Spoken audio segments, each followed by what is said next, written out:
আর এক অন্ধকার অতীতে ছায়া দাগি, একটি হৃদয়বিদাহীন গল্প যেখানে 14 বছর জেল খেটে বের হওয়ার নিশানে জীবনের শান্তি নেই। জেরিনের প্রতি অগাধ ভালোবাসা, সোহাগের মৃত্যুর রহস্য আর এক অজানা মেয়ে কৌশলীর সাথে জড়িয়ে যাওয়ার নিশানের সংগ্রাম। সে কি খুঁজে পাবে মুক্তির পথ, নাকি অতীতের দাগ তাকে ডুবিয়ে দেবে আবারও? সমাজের ঘৃণা, পরিবারের অবিশ্বাস আর মাপ চাওয়ার আকুতি, প্রতিটি সেকেন্ডে রয়েছে ইমোশন। রক্তঝরা প্রতিশোধের আগুন, নিষিদ্ধ প্রেমের টান টান উত্তেজনা আর এক বাবার না বলা বেদনা। দাগি শুধু সিনেমাই নয়, এক জীবন্ত ট্র্যাজেডি। তাই চলুন বেশি দেরি না করে গল্পটি শুরু করা যাক। স্পয়লার এড়াতে সতর্ক, কারণ এখানে প্রতিটি মুহূর্তে চমক। যদি গল্পের গভীরতায় ডুবে যেতে চান তাহলে রেডি হন দাগির ওয়ার্ল্ডে, কারণ জেল থেকে বেরিয়ে শুরু হয় নিশানের আসল জেল। গল্প শুরু হয় দাগি আসামি নিশা জেল থেকে ছাড়া পাওয়ার মধ্যে দিয়ে। সে 14 বছর জেল খেটেছে, তো জেল থেকে ছাড়া পেয়ে নিশান বাড়িতে ফিরতে থাকলে পেছনে কিছু স্মৃতি মনে করে সে ভয় পায়।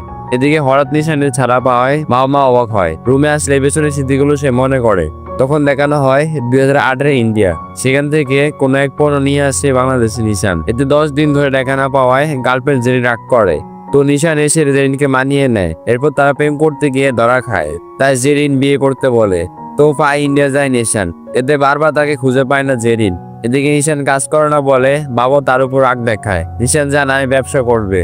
এর মধ্যে জেরিন নিশানের বাড়িতে আসে আর জানায় বিয়ে ঠিক করেছে বাড়ি থেকে। ডেটও জানায় আর বলে এই ডেটের জন্য তার বাবাকে বিয়ের প্রস্তাব দেয়। এরপর আবার ইন্ডিয়া যায় নিশান। জেরিন তাকে খুঁজতে বন্ধু বাবুর কাছে যায়। বাবু জানায় আগরতলায় গেছে। তো জেরিন নিশানের বাবার কাছে যায় নিশানকে খুঁজতে। বাবা জানায় ওই বিয়ের মানুষ নয়, তাই অন্য কাউকে বিয়ে করো। এরপর ইন্ডিয়া আসলে জানা যায় যে সে মাদক চোরা কারবার করতো। তো এবার চোরা কারবার করতে গিয়ে বর্ডারে অল্পের জন্য বেঁচে যায় নিশান, কিন্তু তার সাথে একজন গুলি খায় আর তাকে হাসপাতালে ভর্তি করানো হয়।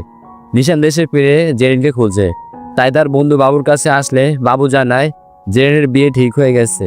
তাই দৌড়ে জেরিনের কাছে যায় নিশান আর তাকে ইমোশনাল ব্ল্যাকমেল করে।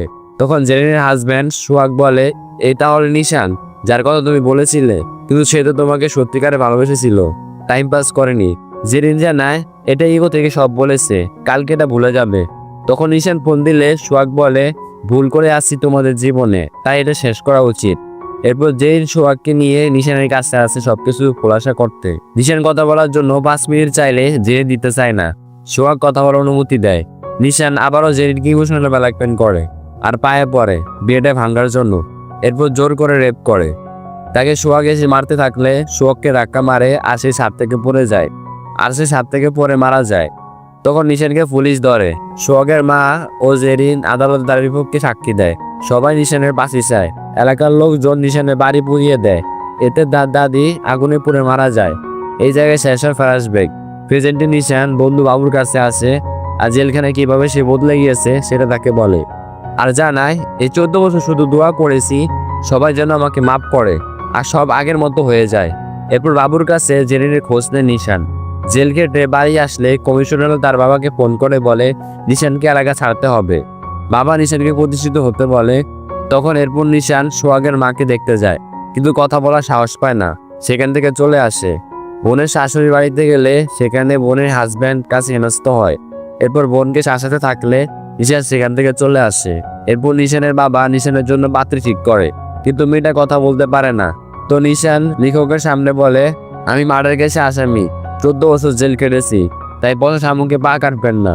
তো নিশান একটা সুপার শপে কাজ পেলে মেয়ে বারবার আসে নিশানের কাছে আর এসে প্রোডাক্টের মাধ্যমে জানায় আমি আপনার সব অতীত জানি। আমার অন্যত্রে বিয়ে হয়েছিল, সে টাকা নিয়ে পালিয়ে গেছে, তাই বসে শামুক ভয় করি না। এরপর তারা অনেক ঘোরাফেরা করে। এরপর নিশানের চোরা কারবারের মালিক ফোন করে আর ওকে কাজে ফিরতে বলে। নিশান জানায় আমি এভাবে ভালো আছি আর এসব কাজ করব না। সেদিন কাজে আসলে সুপার শপের চাকরিও চলে যায় নিশানের, কারণ তার জেল থেকে ছাড়া পাওয়ার ভিডিও ভাইরাল হয় সোহাগের মায়ের এক ভিডিওতে। তো সেখানে এই মেয়েটা আসলে তাকে তাড়িয়ে দেয় নিশান। এরপর আসে সোহাগের মায়ের কাছে। সোহাগের মা অনেক রাগ দেখায় নিশানকে নিয়ে, এমনকি নিশানকে মারতেও যায়। তখন নিশানকে সবাই বাইরে নিয়ে যায়, বাইরে কান্না করতে থাকে। সে রাতে বোনের বাসায় গেলে সেখানে গিয়ে দেখে বোনকে তার হাজব্যান্ড মেরেছে, তাও আবার তার জন্য। তাই সেখান থেকে বাড়ি ফিরতে দেখে রাস্তার সবাই তার জন্য ফাঁসির জন্য মিছিল করছে। বাড়িতে আসলে তার বাবাও তাকে চর মারে। সেখানে কমিশনার বলে। তখন নিশানের বাবা জিজ্ঞাসা করে কেন সোহাগের মায়ের কাছে গিয়েছিলি। নিশান জানায় মাপ চাইতে। তখন কমিশনার বলে, সবাই বলছে তুই মারতে গিয়েছিলি। এরপর সবাই তাকে অন্যত্র চলে যেতে বলে।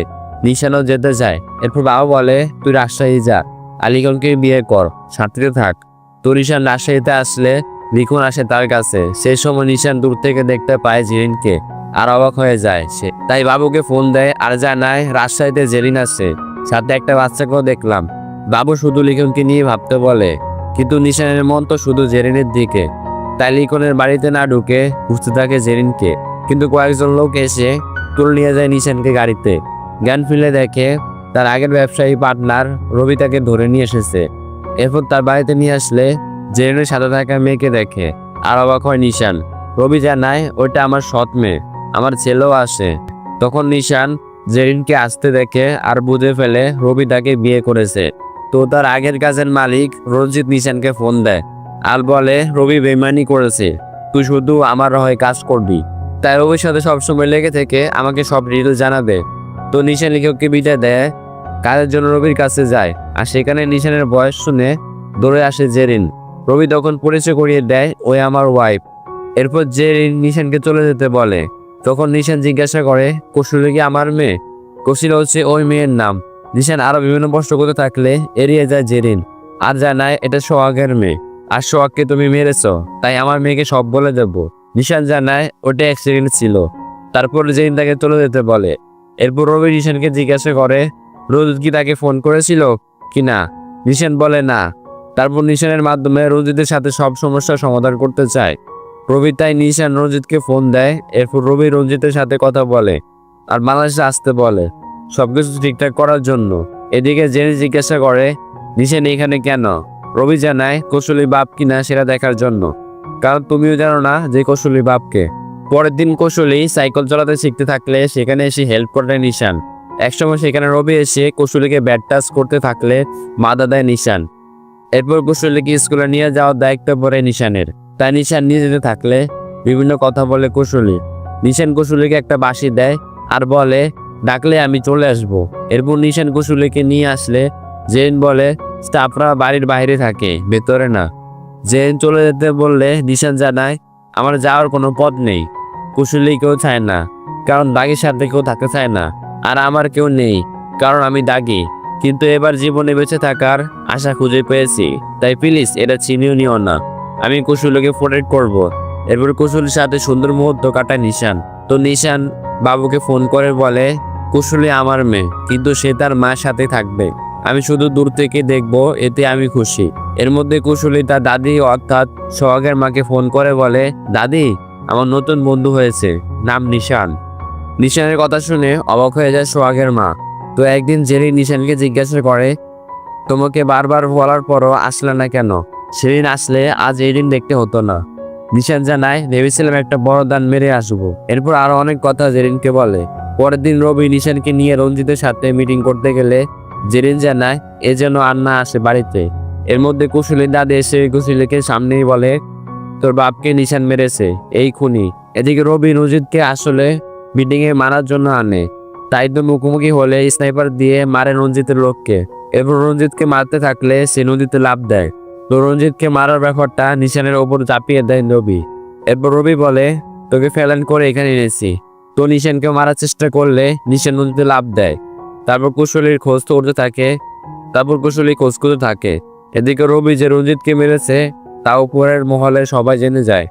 তাই রবি ভয় পেয়ে যায় আর আন্ডারগ্রাউন্ড হতে উঠে পড়ে লাগে। কিন্তু সমস্যা বাদে জেরিন এবং তার বাচ্চা কৌশলীকে খুঁজতে বের হওয়ার কারণে। এদিকে কৌশলীকে রবির মেয়ে ভেবে রঞ্জিতের লোকরা তুলে নিয়ে যায়, যা দূর থেকে দেখে নিশান। এদিকে রঞ্জিত ফোন দেয় রবিকে আর বলে, তোর পরিবারকে মেরে ফেলবো। সেজন্য পালানোর পথ খুঁজতে থাকে রবি। সেই সময় জেরিন আসলে জেরিনকে মারে রবি। তখন সেখানে নিশান আসে আর রবিকে মারে, সাথে বলে, রঞ্জিতকে দেওয়া টাকাগুলো দে। রবি দিতে চায়, সাথে নিজের ছেলের জন্য পান ভিক্ষা চায়। তো ছেলের মুখের দিকে তাকিয়ে রবিকে ছেড়ে দেয় নিশান, সাথে ছেলেকে বিদেশে যাওয়ার বন্দোবস্ত করে দেয়। এরপর জেরিনকে সাথে নিয়েই কৌশলীকে মুক্ত করতে যায় নিশান টাকা নিয়ে। স্টেশনে আসলে নিশানকে ফোন দেয় রঞ্জিত। তো রঞ্জিত ভেবে নেয় তাকে মারার ফেলান নিশান করেছে। সেই সময় নিশান জানায়, কৌশলী আমার মেয়ে, রবি এসব কিছু করেছে, আমি টাকা নিয়ে আসছি।